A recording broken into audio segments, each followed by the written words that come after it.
Hello, my friendly Faithless Looters. Today's interview is with another debut magic artist, and what a debut it was. When her art for the Mystical Archive versions of Faithless Looting and Harmonize from the upcoming Strixhaven set showed up on Twitter, in short, everyone was talking about it, myself included, so that's why I wanted to speak with today's guest, artist Carly Mazur, to see what it would be like to be in the position of being in the eye of the zeitgeist. All right. Well, thank you for taking the time to talk to me today. Yeah, no problem. So, has Faithless Looting and Harmonize, are they officially now done with the auction? No. The auction for Harmonize ends tomorrow on Thursday, and I actually have private offers going in for Faithless Looting. So it's kind of like a private bidding war going on. Thankfully, Phil over at the MTG Art Market has that under control. So I can take time and like answer emails and do interviews and everything. Is it very exciting? I'd imagine it is. Yes. So, I had a lot of friends who were extremely excited when, I told them that, Wizards approached me and they were like, oh man, it's going to be so good, especially because you paint traditionally. So, Wizards approached you. yeah. Okay, so tell me about that then. Yeah. So I've known a bunch of people that are either, working for Magic or, do the cards. I've known Cynthia Shepherd for like 10 years, and it was Zach Stella who approached me at a convention, and I've known him for a while too. And so I was at my booth and he approached me and he said, what would you think about doing a magic card? I was like, yes, of course. Like, and that happened maybe 2 years ago. And it was a couple months before I got the official email from the art director about, the blast. And yeah, it was surreal. So you had when you got the art direction, what, like, I'm interested to find out what the inspiration is behind your paintings and as your work in general. There seems to be a lot of like goddess mythology stuff kind of thrown in there. What did the brief say about the cards when you got them? The brief was definitely it was going to be like a compendium or an encyclopedia that like a wizard would have like in their grimoire. So a lot of like illuminations, old style illustrations, and it distinctly said, very stylized line work, kind of like illuminated medieval texts. And I was like, yeah, I'm game. Like this is where my art fits in. Yeah, you do have a very stylized angle to it. So but that's interesting. So then when you did it, did you have any sort of characters in throughout like maybe like literature in mind when you did it? Is there any sort of background to it that you infused as an artist that we could learn about? Yeah, I mean, tarot cards, definitely. A lot of people have mentioned that. And with both cards, it was the same thing about temperance and balance in both Faithless Looting and in Harmonize. What would you say? I mean, what's interesting, the reaction to it was, well, it's exciting because you exploded. I mean, it was just like everybody was talking about it, which I mean, it has, I guess, its benefits and its disadvantages, but Mhm. it to me that seems like that is a sign of an artist arriving if everybody's talking about it. I mean, Yeah, it was. I don't really think it has quite hit me as hard as it could, um, because I've always been, like when I was little, I would go to the comic shop with my brother and he would play Magic. I would read comics and I would look at the art. I was too young at the time to really like start playing Magic. But I definitely enjoyed, looking at the cards. And so I was always playing video games, always reading comic books. And that's where, my creative mind always went. But as far as my style goes, I like completely deviated from that. So my family are still, like Comic-Con and PAX and the sci-fi fantasy gaming market. But because of my style, it was kind of like hard to fit in. And I was always told by art directors, your style is really cool. You just need to find like the right project for it. And then, as soon as your art goes out there, when people see it in context, like I'm sure, people are going to say a lot about it. And this is way far beyond what I was expecting. Yeah, I mean, did you have any idea did you even think that your stuff would be suitable for something like magic as an artist? I was wishing, in the back of my mind, I was thinking, oh, well, maybe like an artifact, and like maybe, and that was it. I didn't think that, or like maybe spell card, something simple that could be, very confined and more focused on, action, rather than, like a full scene. But I mean, I'm willing to, take on the challenge of, just taking the prompt and giving it my own spin. It's really cool. It's cool stuff. I mean, that's one of the reasons why I was like, okay, I gotta talk to this gal. I mean, she's like blowing up. And one of the things that I was wondering is, so do you got your bachelor's of fine arts at the, I'm sorry, what was the school's name again?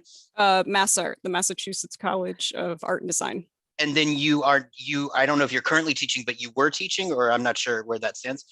Yeah, I taught at Boys and Girls Club, and it was rewarding. I also taught with an older art teacher of mine when I was a kid. It was like one of those like Saturday art classes. You would go and sit around for a couple hours and you would get an assignment. So I taught with him for a bit, and then the pandemic hit, and unfortunately he had to stop his classes. But that's a bummer.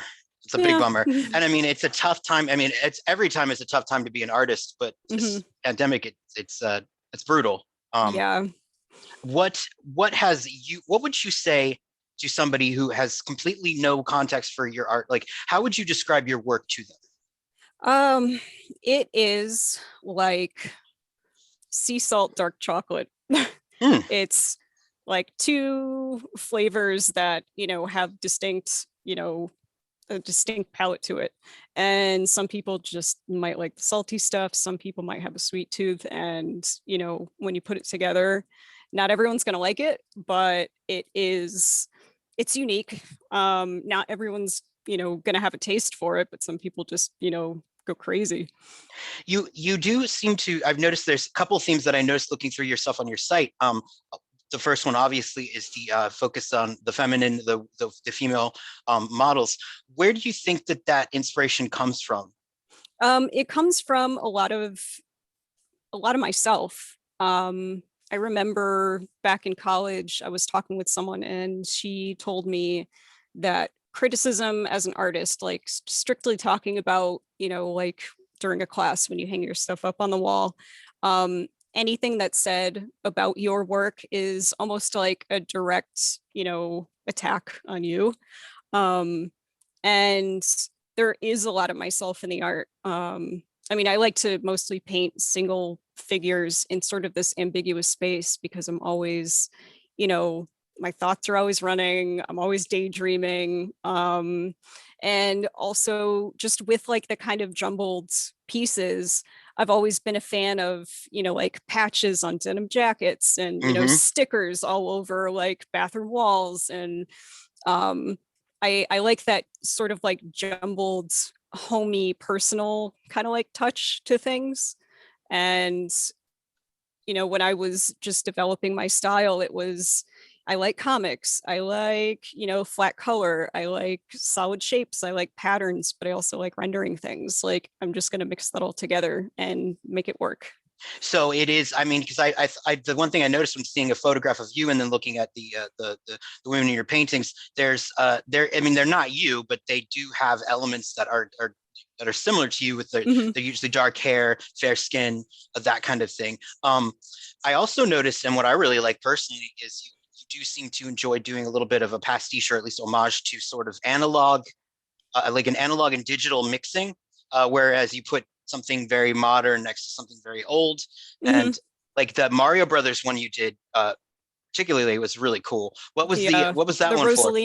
The Rosalina Yes. piece. Yeah, there was a show in Brooklyn and they were celebrating a Mario anniversary.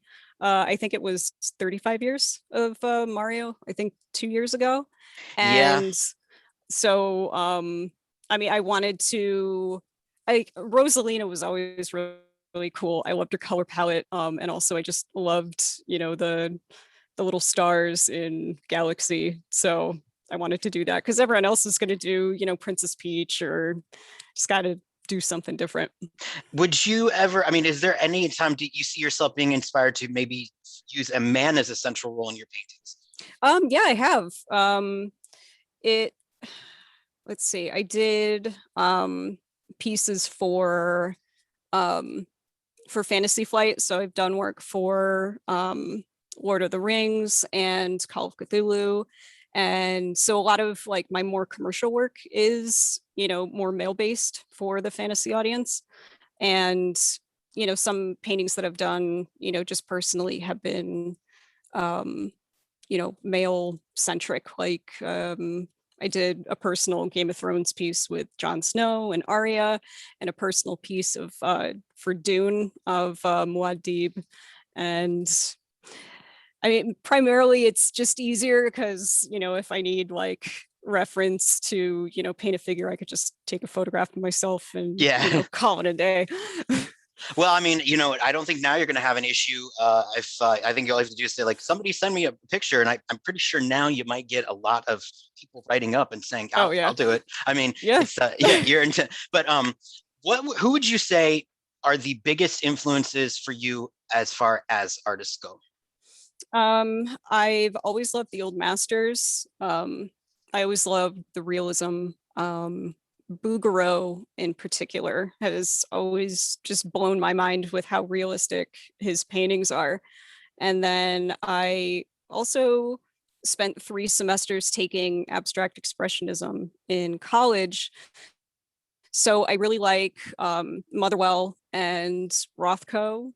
And as far as modern, I love Eric Jones. He does a lot of portraiture. He's like a tattoo artist out of New York, and just his painting work is phenomenal.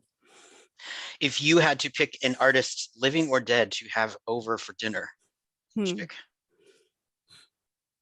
Maybe Bekshinsky. Why is that? Why would that be? He just seems like he seemed like a very humble guy who just, liked to paint for himself, and that's about it. That I saw a painting. I think it's Cynthia Shepherd that is in the portrait. Is that Yes. Cynthia Shepherd? Yes, it is. What was the story behind that one? There's a gallery in San Francisco called Modern Eden, and every spring they do a portrait show. And so that one in particular was, you had to do a portrait of someone that, you admired. And, I've known Cynthia for a long time. And, at the very beginning, we were both, in the same spot, like trying to figure out, what we were going to do artistically, figuring out our style. And just to see her grow from that point to, making art for Magic, and then, becoming just a phenomenal art director for Wizards of the Coast. It just had to be her. Yeah, she's everybody I talked to about her, people are just like sort of in awe of her. Yeah, she's amazing. Yeah, that's really cool. So you came up with a lot of the other artists in the sense that you guys sort of were not part of the same class, but you were hitting the scene at the same time together. Is that what was going on? Yeah, a while. I don't remember when the first one was, but there's a convention every fall in Pennsylvania called the LuxCon, and it is just sci-fi fantasy illustrators, and it's the most chill, relaxed convention. Like everyone just has their tables and the original artwork up, and it's like all just artists talking to artists. And so a lot of us, in our like early 20s, we went and made friends, and it wasn't like a competition, but like we were rooting each other on to like, you know, encourage wherever we wanted to end up, whether it was, doing book covers or magic cards or concept art. And it was just really supportive. It seems like, again, I talk about this with almost every artist that I've spoken to that has done art for magic. The support system you guys seem to have is astonishing. Is that the way it is with other, I mean, is that how it is in all artist communities? Because I'd imagine it is, and I'd imagine there's a lot of just really vicious competition that happens. I'm in the gallery illustration scene, and as far as that goes, it is very supportive, but it's insular. A lot of us, we just work solitary, and if maybe we'll see each other at gallery openings, but I don't even go to a lot of them because they're across the country from me, and I can't fly out to LA or over to the West Coast a couple times a year. So just send my work in and, see the gallery show up on the website. And I'm like, oh, cool. I'm in the show with, these other people that I know. What was the first really big, like a big commercial gig that you got that sort of got you on your way to working in a professional setting? Oh, boy. I wouldn't say it was any particular commercial gig, but one of my favorites was doing the cover for Friction magazine. And it was John Shindahede who got that job for me. And it was a super low paying job, but I took it anyway because, I mean, to have something, on the shelves in Barnes and Noble was incredible. And That's nuts. And they told me that it was their best selling issue like ever to date. Really? Yeah. That's awesome. I mean, so what other, I mean, I guess because I like to put this stuff up as we're, talking about it, but what are some other pieces of your work that you would say are your, I'd say quote unquote greatest hits? One of my very first paintings when I was just finishing college, Siren. It's, the simple, kind of like abstract dark, and then just this singular face kind of like popping up out of the water with white hair. That was kind of like an aha moment for me where, I felt like, oh, like this is it. I've got something here. I have to roll with this. And, that's really the moment where, things kind of like started to make sense to me, definitely. And when did you, I guess, when was it? So that was one that really solidified your style in a sense. So when did you, I guess, how did you manage to get the combination of like, because what I love about the paintings is that there is elements of it that make you make it look like it is both a photograph and a painting in some sense. And there's one shot that you've done, I believe it's I can't remember the name of the piece, but it's got a camera in it. I think it's Itchy and Scratchy. Oh, yeah. Yeah. Yep. That one is crazy because the camera looks so real. I mean, it's insane. I mean, how do you hone? I mean, how do you do that? How do you hone that in? I mean, what do you practice doing that to make one look like metal and the other look like, actual paint? I mean, it's all balance, really. Balance and composition. Like you have to have, a certain flow to it, or just a main focal point, and then to have to like build out from that.